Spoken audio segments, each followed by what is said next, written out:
കഴിഞ്ഞ ദിവസം ഒരു കുട്ടിയെ കാണാതെയായി. പക്ഷേ വൈകുന്നേരം ആയപ്പോൾ കണ്ടെത്തി. അവനെ സംബന്ധിച്ച് അതൊരു ചെറിയ യാത്ര മാത്രമായിരുന്നു. തൻ്റെ മാതാപിതാക്കൾ എത്രമാത്രം വിഷമിച്ചു എന്നതവൻ ഒരിക്കലും ഓർത്തിട്ടുണ്ടാവില്ല. എന്നാൽ അവൻ്റെ മാതാപിതാക്കൾക്ക് അതൊരു പേടി സ്വപ്നമായിരുന്നു. ഇത്തരം സംഭവങ്ങൾ തടയാൻ 4 കാര്യങ്ങൾ ചെയ്യുക. കുട്ടികൾക്ക് അവരുടെ പദ്ധതികളും ആശങ്കകളും ചിന്തകളും നിങ്ങളോടൊപ്പം പങ്കിടാൻ തോന്നിപ്പിക്കുന്ന രീതിയിലുള്ള വിശ്വാസം വീട്ടിൽ സൃഷ്ടിക്കുക.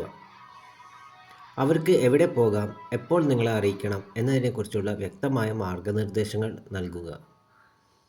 ഇന്ന് മൊബൈൽ ഫോൺ എല്ലാവരുടെയും കയ്യിലുണ്ട്. പോകുന്നതിന് മുമ്പ് ഒരു സന്ദേശം അയക്കാനോ വിളിക്കാനോ അവരെ പ്രോത്സാഹിപ്പിക്കുക. പുറത്തു പോകുന്നതിന് മുമ്പ് മാതാപിതാക്കളെ അറിയിക്കുന്നതിൻ്റെ പ്രാധാന്യം എന്താണെന്ന് അവർക്ക് മനസ്സിലാക്കി കൊടുക്കുക. മാതാപിതാക്കൾ എന്ന നിലയിൽ നമ്മുടെ ആശങ്കകൾ കുട്ടികൾ മനസ്സിലാക്കുന്നുവെന്ന് നമ്മൾ പലപ്പോഴും കരുതുന്നു. എന്നാൽ അവർ അതൊരു വലിയ കാര്യമായി കാണണമെന്നില്ല. അതുകൊണ്ട് കുട്ടികൾ നമ്മളോട് എല്ലാം തുറന്നു പറയുന്ന അന്തരീക്ഷം നമുക്ക് സൃഷ്ടിക്കാം.